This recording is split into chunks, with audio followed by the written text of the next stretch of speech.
जय जिनेंद्र गणिखम्मा। Hello and welcome to another episode of Bazaar Pe चर्चा। आज के वीडियो के अंदर हम लोग देखने वाले as usual Nifty 50, bank Nifty, that is broader market analysis, and I have chosen 3 stocks for you guys that are looking good for the upcoming days and the upcoming weeks. So let's hop on to my screen and start with the overview of the general markets.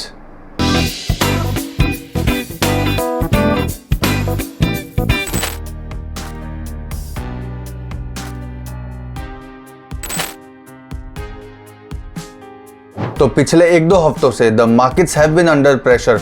ऐसा लग रहा है जैसे FIIs are selling huge amount and the DIIs are buying, but if we go to the charts then we can see that there is some price and time consolidation that is happening in the markets.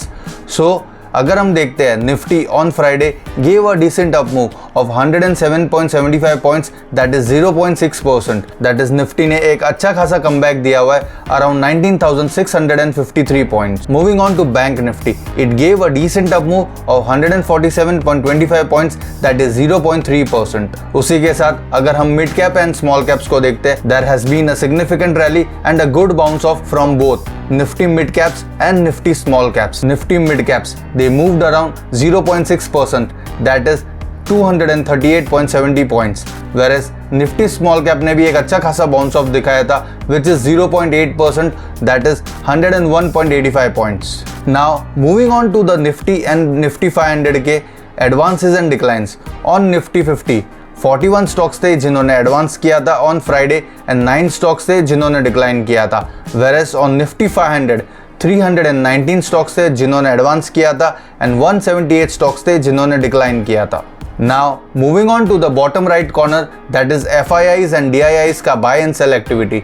On Friday FIIs ने एक net sell किया था of 90.29 crore, whereas DIIs were a good net buyer with 783.25 CRs. So guys, this was just an overview of the broader markets. Now moving on to the individual analysis of Nifty 50, Bank Nifty and the 3 stocks that I have chosen for you. Now out of the 3 stocks, 2 stocks are hot IPO stocks और एक stock ऐसा है जो मैंने already पिछली बार share किया है, but again it is showing a strength for the coming few days. So let's hop on to my screen and understand the in detail analysis of these stocks and the broader markets. तो guys, ये Nifty 50 का daily chart है. मैंने जैसे कि हर बार मैं draw करता हूँ सारे ट्रेंड लाइंस और जहाँ पे रिक्वायर्ड नोट्स है वो ऑलरेडी मैंने ड्रॉ करके रखे हुए so that we can save time. Now moving on to the in detail analysis. जैसा कि आप देख सकते हो लास्ट वीक निफ्टी ने ये जो रेड कैंडल थी एक मॉर्निंग स्टार बनाया, उसके बाद the index started moving upwards with 2 continuous gap ups. तो अगर हम देखते हैं सपोर्ट्स और resistance, immediate resistance for Nifty is going to come around 19,772 से लेके 19,800 के लेवल्स. तो अगर मैं इमीडिएट सपोर्ट के बारे में बात करूं, देन ये जो रेड लाइन है जिससे मैंने मार्क किया हुआ है, this is the immediate support of around 19,235 points. अगर ये वाला सपोर्ट ब्रेक करके निफ्टी और डाउन साइड की तरफ जाता है, देन ये पुराना रेजिस्टेंस टर्न सपोर्ट, ये वाला एक इमीडिएट सपोर्ट बनने वाला है which is around 18,891 levels, but that is like very far away from the current levels.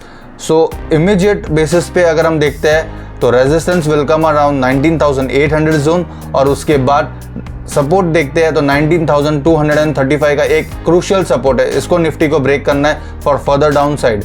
ठीक. Now moving on to the bank nifty का analysis. This is the daily chart of bank nifty और अगर आप इसका थोड़ा सा closure view देखोगे तो you can see a double top formation on bank Nifty. ये जो जोन है 46,305 का जोन, बैंक निफ्टी ने इसको 2 बार टच किया है and it is forming this M shape का pattern which is a double top formation. तो अगर बैंक निफ्टी इसका जो इमीडिएट सपोर्ट है दैट इज अराउंड 43,641 से लेके 43,382, ये जो रेड लाइन से मैंने मार्क किया था जहाँ पे मेरा भी कर्सर है, if these levels are broken then we can see a further downside towards 41,991, which is almost like close to almost 3,000 points अभी current level से, which is very far away. On the contrary, bank Nifty के लिए एक immediate resistance आएगा around 45,000 zone और उसके ऊपर 46,305 zone. तो फॉर टाइम बीइंग अगर आप देखते हो तो bank nifty is under consolidation mode, या तो सपोर्ट ब्रेक करेगा या तो रेजिस्टेंस ब्रेक करेगा for further like confirmation for the further up trend और down trend. So you can keep watch on the immediate support zone of 43,641 का zone, 43,382 का zone. उसके नीचे अगर जाता है then the immediate support will come around 41,990 का zone. और अपसाइड पे अगर आप देखते हो तो पहला इमीडिएट रेजिस्टेंस आएगा अराउंड 45,000 जोन और उसके ऊपर immediate resistance will come around 46,305 का zone. Now moving on to the three stocks that I chose for you. Number 1 is LSIL, number 2 is IPL and number 3 is Red Tape. जिसमें से IPL and Red Tape both are IPO stocks and LSIL मैंने last time भी share किया हुआ है, मतलब I guess maybe 2 months back, जिसने एक अच्छा खासा रैली दिया था. Then it went into a consolidation mode और अभी अच्छा खासा वॉल्यूम पॉपअप के साथ में एक ब्रेकआउट दिया है which we will see on the charts. So let's hop on to individual stocks now. So beginning with LSIL, जैसा कि आप देख सकते हो ये स्टॉक के ऊपर ये स्टॉक ने एक अच्छा खासा मूव दिखाया था राइट फ्रॉम ये वाला ब्रेकआउट का जोन 22 से लेके the stock went almost 162% in the matter of almost 54 days के अंदर 162% का स्टॉक ने ये मूव दिया था. उसके बाद the stock went into a consolidation mode right from this candle, जहाँ पे ये बेरिश एनगल्फिंग पैटर्न बना था. उसके बाद से कंसोलिडेशन मोड में चला गया ये स्टॉक फॉर ऑलमोस्ट 60 डेज, 2 महीने तक ये कंसोलिडेशन में था. And now the stock has again popped up on volumes. ये एक ब्रेकआउट दिया ये स्टॉक ने on 6th of October, that is Friday, with significant amount of volumes यहाँ पे. तो अगर अपन अभी इसका इन डिटेल एनालिसिस देखेंगे तो आप देख सकते हो इसने एक 3T VCP फॉर्मेशन बोल सकते हो इसको, या फिर एक डिसेंडिंग ट्रायंगल का ब्रेकआउट बोल सकते हो, या फिर एक स्मॉल कंसोलिडेशन का ब्रेकआउट बोल सकते हो, ये स्टॉक ने दिया है. अगर मैं प्राइस रेंज की बात करूं तो पहला डिप दिया था अराउंड 35%, उसके बाद इसने डिप दिया था अराउंड 11.36% और जो एक लास्ट कंसोलिडेशन था which was in the range of bare minimum 6.72%. तो ये क्लियरली एक VCP फॉर्मेशन बनाया था ये स्टॉक ने. वॉल्यूम्स कॉन्ट्रैक्ट हो गए थे and the price also started contracting. Now the cherry on the cake for this stock is पिछले 4-5 कैंडल से राइट फ्रॉम 29th सितंबर, उसके बाद ना इसने इनसाइड बार बनाया था. 4 दिन तक कंटिन्यूसली ये 29 सितंबर की कैंडल में था and on Friday it gave a breakout with significant volume popup अगर आप क्लोजली देखते हो ये स्टॉक को.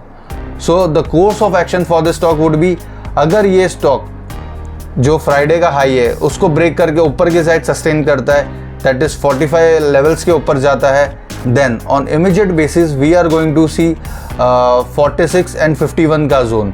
तो जो लोग टाइटनेस ट्रेड करते हैं या फिर in general the stop loss for this stock would come around 41 के आसपास का stop loss, which is I guess 7 to 8% from the current zone. So moving on to the next stock that is IPL. तो जैसा कि आप देख सकते हो ये स्टॉक ने एक अच्छा खासा 46.23% का मूव दिया था. उसके बाद the stock went into a consolidation for almost 35 days और अभी ये स्टॉक ने एक हाई टाइट फ्लैग फॉर्मेशन बनाया है. और अगर ये स्टॉक का जो बेस स्ट्रक्चर है उसको आप क्लोजली देखते हो तो आपको पता चलेगा before 29th of August bare minimum volumes था इस स्टॉक के अंदर, जो कि 100K के नीचे की वॉल्यूम्स थी बहुत सारी. बट ऑन 29 सितंबर एक अच्छा खासा वॉल्यूम ब्रेकआउट हुआ था which was of almost 7.5 million की वॉल्यूम्स हुई थी. नेक्स्ट डे मतलब नेक्स्ट 4 दिन तक इसके अंदर सिग्निफिकेंट अमाउंट ऑफ वॉल्यूम्स हुआ and the stock rose almost 46.3%. उसके बाद the stock went into a consolidation जैसा कि मैंने बोला ऑफ 35 डेज. और इस बेस के अंदर भी अगर आप देखते हो तो जितने भी ग्रीन कैंडल्स है वो प्राइस वॉल्यूम देखो, उसका price most of the candles के अंदर it is above 4% and there is a significant amount of volumes. ऐसा लग रहा है इसमें एक्यूमुलेशन हुआ है ये स्टॉक के अंदर फ्रॉम लाइक ऑलमोस्ट 35 डेज जब से कंसोलिडेशन हुआ है. और अगर आप रेड कैंडल्स और उनकी वॉल्यूम्स की बात करोगे then they are bare minimum. So course of action for this stock would be, अगर ये स्टॉक 303 से लेके 308, ये एक इमीडिएट रेजिस्टेंस है स्टॉक के लिए, अगर ये वाला जोन सस्टेन करके ऊपर की तरफ जाता है, then a clear breakout sign we are going to see in this stock. और अगर स्टॉप लॉस की बात करेंगे तो 277 जो लोग पैटर्न ट्रेड करते हैं उनके लिए, या फिर जो लोग टाइटनेस ट्रेड करते हैं उनके लिए एक 280 के आसपास का स्टॉप लॉस आप लगा के ट्रैक कर सकते हो ये स्टॉक को इन द कमिंग फ्यू डेज। तो अगर ये 303 से लेके 308 ये जो जोन है इसको फोड़ के आगे की तरफ निकलता है, we can see a good decent up move in the stock in the coming few days. Now moving on to the next stock, that is red tape. So एक IPO बेस सेटअप है इसके अंदर, ये stock के अंदर immediate zone है resistance का, उसके अराउंड होवर कर रहा है ये स्टॉक।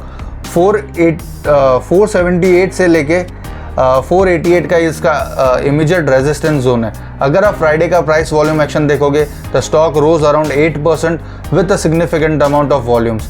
और the cherry on the cake over here is, ये जो पिछली 3 कैंडल्स थी of 3rd, 4th and 5th अक्टूबर, यहाँ पे ये इनसाइड बार फॉर्मेशन था, इसको ब्रेक करके ये स्टॉक ने ऊपर की तरफ क्लोजिंग दिया हुआ है and the stock is just on the tip of the resistance. तो अगर प्राइस और वॉल्यूम देखोगे तो वॉल्यूम हैज़ गिवन कंफर्मेशन, मतलब एक अच्छा खासा ब्रेकआउट आने की प्रोबेबिलिटी है स्टॉक के अंदर above once the stock sustains above 488 का zone. So this was an IPO base और उसके ऊपर एक अच्छा खासा ब्रेकआउट है, मतलब इनिशियल फेज है इसका, अभी तक ब्रेकआउट हुआ नहीं है इन दिस स्टॉक। तो आप ये स्टॉक को भी अपनी ट्रैक लिस्ट में रख सकते हो। So guys, the course of action for this stock would be, अगर ये स्टॉक 488 के अबाउ होवर करता है, then we can see immediate जो IPO का हाई था 510 के आसपास, it can break and move towards 550 का zone.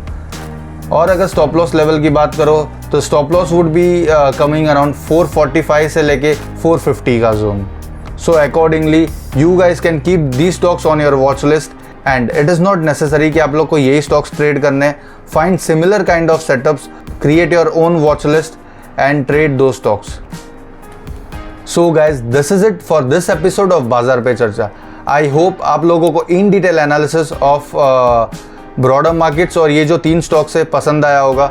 So don't forget to give a like, share and comment on this video and I request you all, it is not necessary कि जो मैं stocks बताता हूँ उन्हीं को ट्रेड करना है। Try to find similar setups, similar price pattern और भी स्टॉक्स में बनते हैं और बने हुए हैं। I have a different watch list for that. So these are just like 3 cherry picks from my stock जो watch list है मेरा। So create your own watch list. Do let me know what are your thoughts on different stocks in the comment down below. So see you in the next one. Till then, keep learning and keep investing. Peace.